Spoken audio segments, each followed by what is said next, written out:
Welcome to the deep dive. Today we're cutting through the noise, really drilling down into an idea that could be a total game changer, especially if you're feeling, swamped, but maybe not really moving forward. Right, that feeling of being stretched thin. Exactly. Yeah. It's all about the art of doing less to achieve more. Think of this as maybe your personal reset button for clarity, focus, maybe some peace of mind. Absolutely. Our mission today is to pull out the core insights from Greg McKeown's book, Essentialism, The Disciplined Pursuit of Less. Yeah, it's such a powerful book. We're diving into something that really challenges that default mode, the constant busyness, the feeling you have to say yes to everything. It's about achieving more, truly more, but by being really intentional, strategic about where your energy goes. Okay, let's unpack this then. We're talking about shedding the non-essential stuff to make room for what actually matters. And the book makes a really strong case for why this is, well, pretty urgent right now. Yeah. So the journey into essentialism, it often starts by facing this myth, right? This idea that I have to do it all. Yes. That more is always better. It feels like society just constantly pushes us to pile more and more onto our plates. It really does. And what's fascinating is how McKeown shows the damage this causes. He calls it non-essentialism. Non-essentialist. Okay. Basically, it's the undisciplined pursuit of more. Everything feels urgent. Everything feels important. Yeah. And he uses, research, but also really relatable examples. Executives drowning in meetings, parents just exhausted, students losing sleep. I couldn't picture that. The outcome isn't just being tired, right? It's often spreading yourself so thin, you end up with mediocrity. Your actual contribution diminishes. And then, well, burnout. It's so true, isn't it? You get caught in that cycle. You feel like you're being productive because you're busy, Exactly. Busy is the badge of honor. but you're just scattering your energy. Yeah. So for someone who's stuck on that treadmill, what's the fundamental shift McKeown is suggesting? Right. That's the key Right. question. How do you break that cycle? The essentialist, in contrast, actually pauses, stops amidst all the noise and asks, what is truly important right now? Okay. That pause is critical. It is. And then, this is the hard part, they find the courage to eliminate basically everything else. Wow. Eliminate. That sounds radical. It is a radical idea, especially in our culture. It challenges the whole notion of success. Achieve more by doing less. But, and this is the crucial bit, only when you intentionally, courageously choose where that energy goes. Okay, here's where it gets really interesting for anyone listening thinking, how do I actually do that? Right. It's about a disciplined pursuit of less. But how do you manage that in a world that just keeps demanding more and more? One of the biggest tools McKeown offers, and maybe the toughest one for many of us, is learning to say no. Absolutely central. And he frames it not like you're being difficult or selfish, but as a commitment to what really matters most, to your highest contribution. Precisely. And the core insight there, I think, is that every single yes is a trade-off. You're always saying no to something else, even if implicitly. That's a powerful way to think about it. It is. McKeown highlights how deep that desire to please runs, or, the fear of missing out FOMO. Oh yeah, FOMO is real. Totally. But unless you can say a firm no to the non-essential things, you literally never have the space or energy for the truly essential. It's about protecting that space. And it's not just saying no to bad ideas. No, that's the key. No. It's often about saying no to good opportunities, the ones that seem appealing, maybe even flattering. Right. But they subtly pull you away from your core purpose. Death by 1,000 good cuts, That makes so much sense. Filtering out the good that isn't great for you right now. Okay, so once you start making those cuts, how do you build focus? He talks about a framework. Explore, execute, eliminate. Could you walk us through that? Sure. It's a really clear pathway for disciplined action. First, you explore. You look at all the possibilities, generate options, don't judge too quickly. Okay, explore first. Got it. Second, you rigorously define what's truly essential from that big list. Find the vital few among the trivial many, what really matters. Define the essential. Makes sense. Third, you eliminate, ruthlessly, everything that didn't make the essential cut. Gone. Needlessly. I like that. Yeah, it requires courage. And finally, you execute with extreme focus. Pour your energy into those few essential things. So explore, define, eliminate, execute. Exactly. Think about, say, a startup founder. They explore tons of ideas for features. Then they define what's absolutely essential for their main user. They cut maybe 90% of the other ideas, even good ones. Right. And then they execute perfectly on that one core feature instead of doing 10 mediocre ones.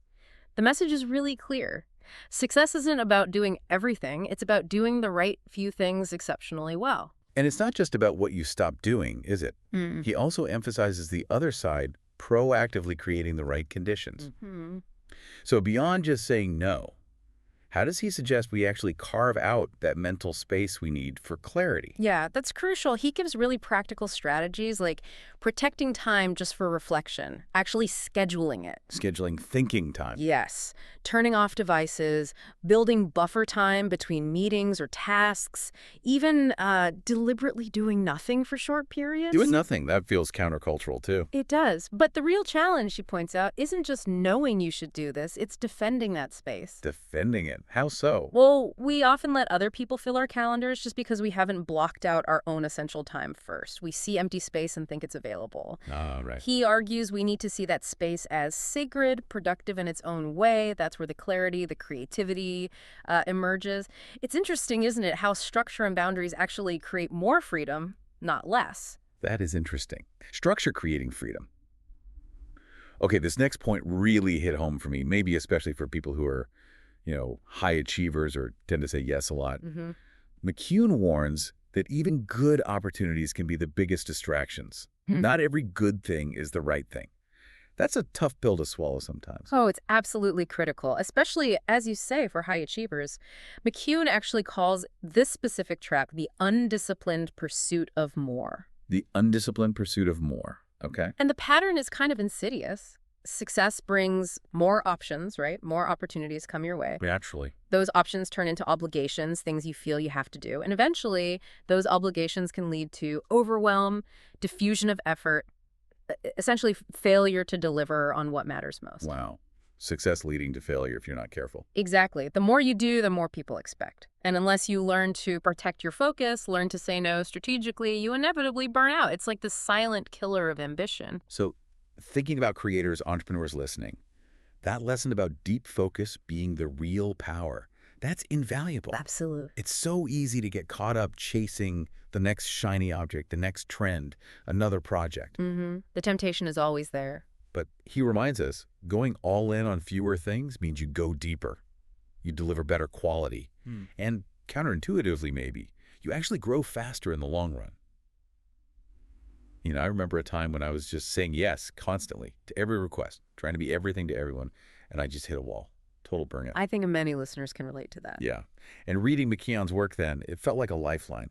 One thing he suggests, which I found really transformative personally, was creating a not-to-do list. Ah, yes, the not-to-do list. Powerful. It really was. Actively deciding, okay, I'm not doing these low-value meetings anymore. I'm not spending hours on mindless scrolling.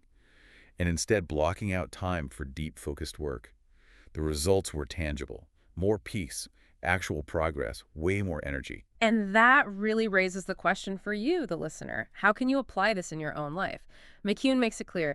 Essentialism isn't just a strategy you pull out occasionally. It's really a lifestyle. A lifestyle, yeah. Yeah. It's about choosing meaning over just noise, depth over sheer speed, quality over quantity. It's like waking up each day and asking yourself, what's the single most important thing I can contribute or accomplish today? Just one thing. Well, the most important thing. And then having the focus and the courage to do that thing and letting the rest kind of fall away or at least take a back seat. It makes sense. In a culture where saying yes gets all the praise and being busy looks like success, essentialism feels like it gives us permission. Permission to protect our purpose, protect our energy, so we can actually contribute our highest value. It's not selfish at all. No, it's smart. It's strategic. It's how we make our biggest impact with the limited time we actually have. So what we've really unpacked today from essentialism is this core idea. True productivity. It isn't about frantic activity, doing more faster. It's about doing the right things with intention, with unwavering focus. It's about getting knowledge quickly, sure, but thoroughly, and finding those aha moments that genuinely push you forward. Exactly. And the core takeaway for you, listening, is that simplicity, well, it really can be the most powerful path to clarity. This book is a fantastic guide to unlock your highest potential. But it requires focus. It requires deliberately choosing what matters and bravely letting go of everything else. So what does this all mean for you moving forward? Maybe consider this. If you could only keep one thing on your plate right now, one essential activity, one core contribution, and you have the courage to eliminate everything else, what would that one thing be? That's a challenging question. It is. And what radical shift, what courage would it take to truly dedicate yourself just to that? Something to maybe mull over as you think about starting your own essential journey. We hope this deep dive has given you a fresh perspective, maybe some actionable insights. Until next time.